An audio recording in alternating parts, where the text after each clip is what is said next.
Alright, me. It is the next day. Well, really, it's the same day because I had to re-record the first book, but technically the next day in terms of when I finished this. But I have just finished reading today at school A Beautifully Foolish Endeavor by Hank Green, which is the sequel to the one I just previously read and read yesterday. Very fun book.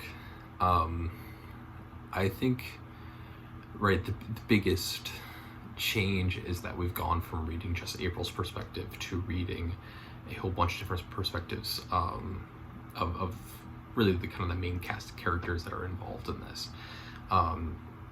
which I do enjoy, right?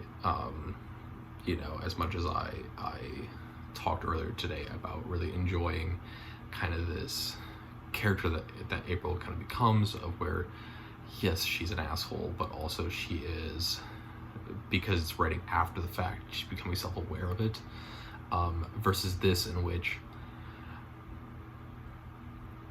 because we have already formulated opinions about the characters or thoughts about the characters and have been introduced to the characters, then getting to read their perspectives is a lot more interesting, and I think a lot more conducive, versus, like, because there are, you know, entire books or entire genres that are kind of based around this, of you're going to introduce a whole bunch of different characters and then all give them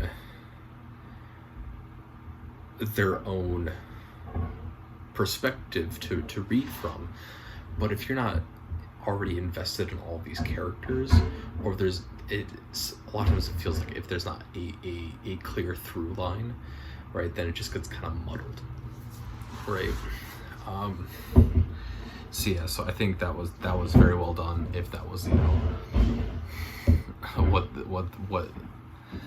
I think the eventual goal of this piece, to eventually get to that point of where,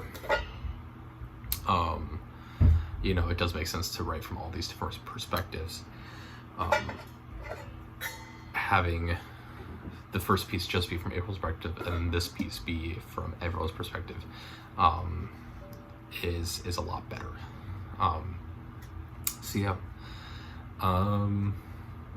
Hank Green talks and really discusses, I think, what is a very pertinent conversation to have, which is like, because it's not necessarily that we are, you know, living in this world that he kind of imagines, of where there is a singular company that is taking over and buying everything, and soon it is only through this one company's currency that everything must flow, and therefore one company controls everything, right? We're not there yet. Does it sometimes feel like we are getting there? Absolutely. But right, the argument and the issues that Hank Green really does bring up, and I think brings up decently well. Not, you know, necessarily fully fleshed out, but I wouldn't expect it to be fully fleshed out. But concepts of, like, inequality within these new spaces, right?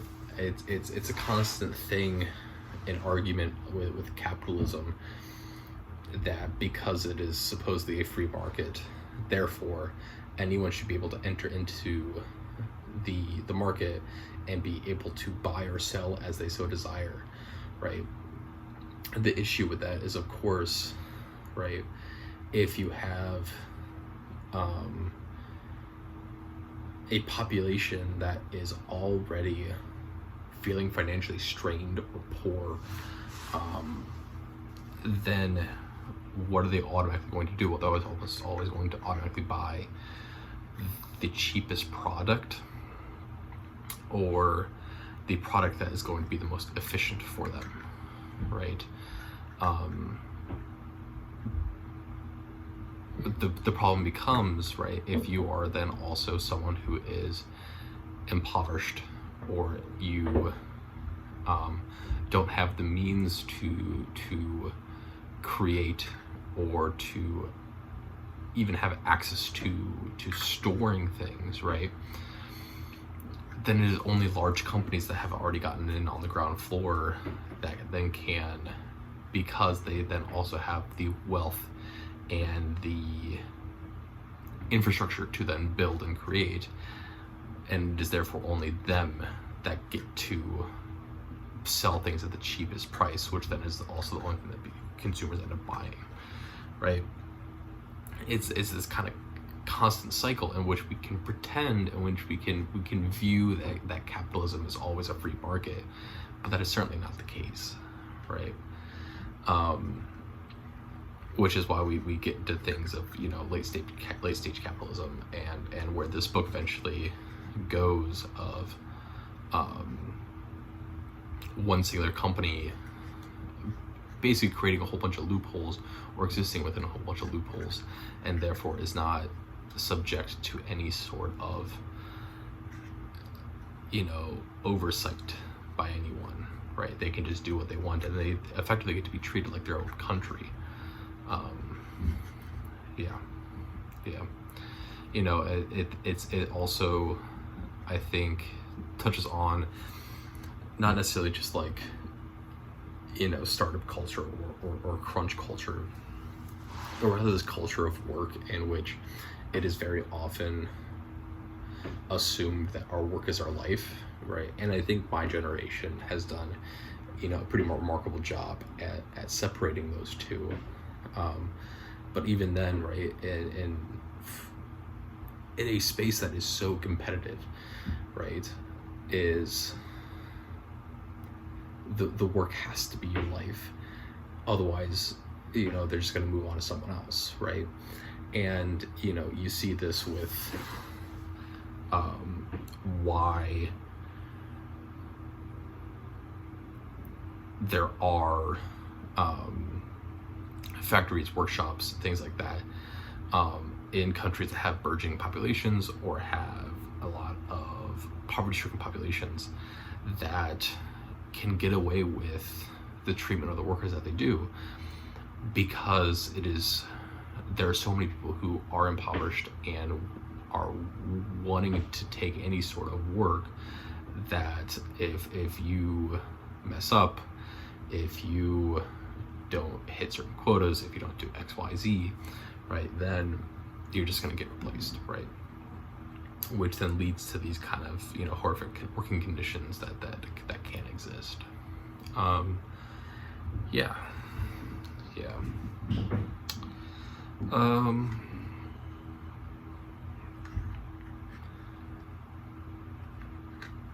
You know, I think it's a good, thinking back onto the story and kind of where it goes, right, is that you kind of have this revelation at you know, towards the end, in which it turns out that, as we have been, you know, seeing and reading, and is that the story is about Carl, who is not necessarily this unifying character, but rather this character that is supposed to be like hopeful about humanity, right? And really, this book is about this battle between Carl and then his brother, who is like this eventuality, right, of where it is a much stronger force. It is a force of division, but it's not kind of destruction, but destruction in a way that is societal collapse, right? Not a death to all humans, right? So, you know, you're kind of going back and forth on this, and you're fighting between the two of them. And I think one of the more clever things that occurs, right, is that Hank Green makes it so that the brother, the one that is trying to sow destruction, sow deceit, is controlling both the main antagonist, right, within Peter and Altus, and, you know, this big evil corporation, but is also controlling one of the most, you know, preeminent, considered to be left-wing leftist anonymous programs, right? And the reason I think that's so good and so strong, right, is because there is this constant dichotomy, and I've talked about this before, I think with some other pieces, but the constant vision of us versus them, right, in which the alignment of oneself purely based on name or purely based on what the members of your party are doing without necessarily, you know, thinking about what is occurring, right, it is one of the biggest destructions of why there's a two-party system with the United States and why politics becomes so divisive, right? And, you know, that is something that is very easy for me as someone who has grown up in the Midwest and is male presenting and is white, to say, right? It is, because either, right, we move forward as a society, in my opinion, and we, you know, become more diverse, and, you know, then I get to look like the good guy who's doing something selflessly, and I don't actually really lose any power. It just gets distributed, or I am kept in places of power, right? And so, you know, it's really easy for me to say that, like, oh yeah, this is, you know, a really interesting thing that we get to look at, like, you know, this party divide and party lines and things like that, through this lens, right? But that being said, because in a lot of ways, sometimes, you know, it does come down to this, right? There was the whole thing in the, is it 2020, 2024, which one, but where it turned out that, like, Jill Stein had, like, a huge amount of donors from, and was pretty pro Israel, right? And that was kind of like this huge destruction of a lot of things, right? Because it's this alternative party that it's never really going to win anything. It might win some local stuff, possibly, you know, you'd be looking at, you know, some small states or whatnot, but it was this party that is kind of based around what a lot of people thought was a very leftist movement, and, you know, as it turns out, oh, it's just someone who's in a lot of ways trying to capitalize and make themselves known, and not necessarily following within what is being promised by the party, right? But people are still voting, people are still, you know, if that's what you want, right, not necessarily following what is the best course of action, but rather because of the name, or because of what you associate with the party, or things like that, right? Yeah.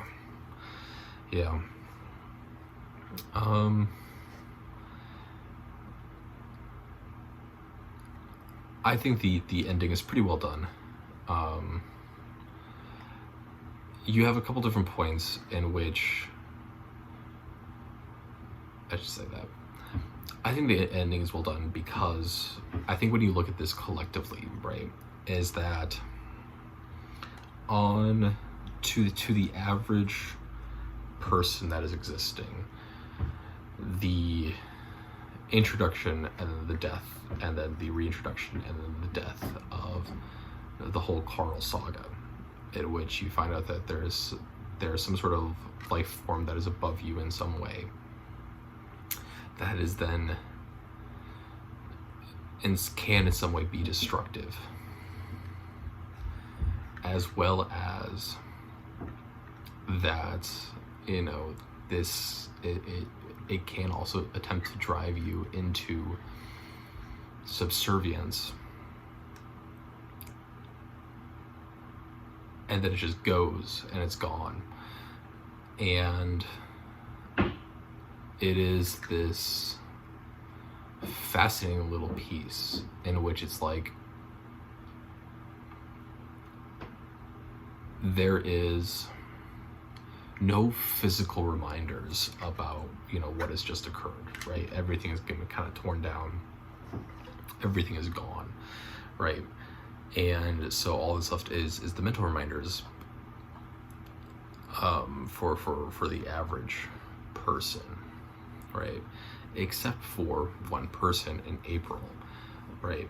Who is, whether cursed or blessed forever, to be constantly have this crystalline structure inside of her and attached to her at all times, right? Because it's now part of her face, right? It is part of her identity as a person now, whether or not she wants it, right? Which I think is a very nice piece to leave us with, right? Because I think that like there's this kind of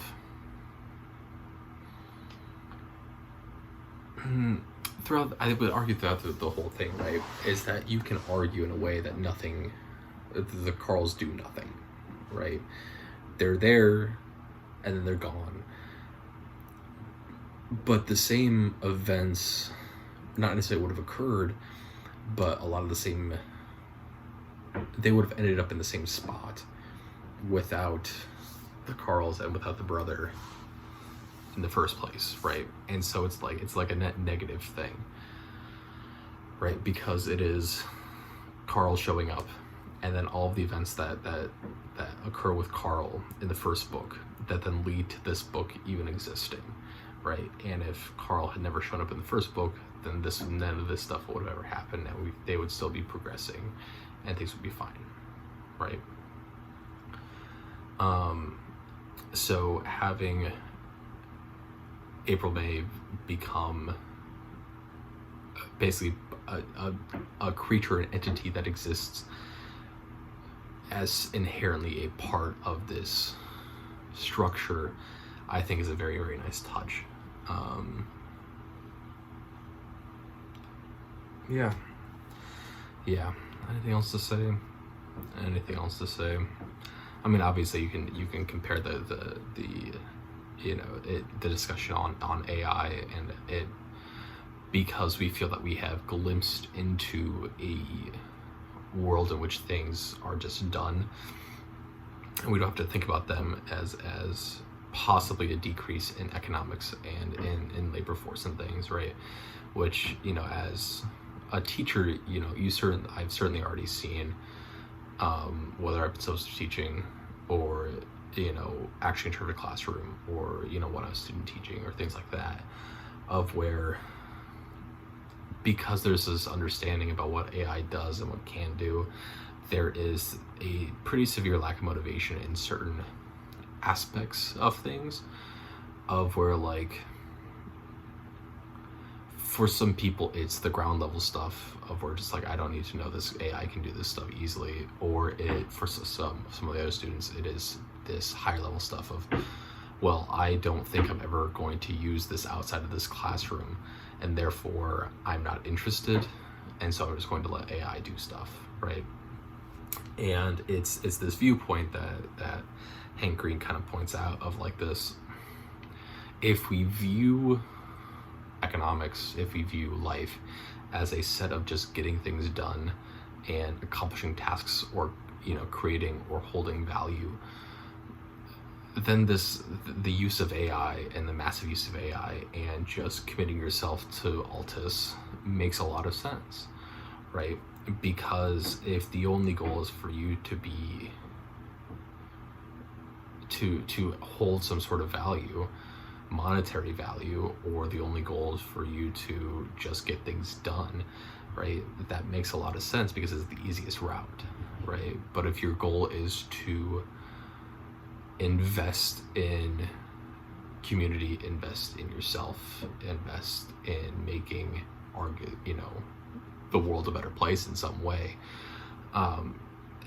these things don't make sense, right? So yeah, that's that. I think that's all I have to say on this book. Very, very well done book. Very, very fun. Yeah.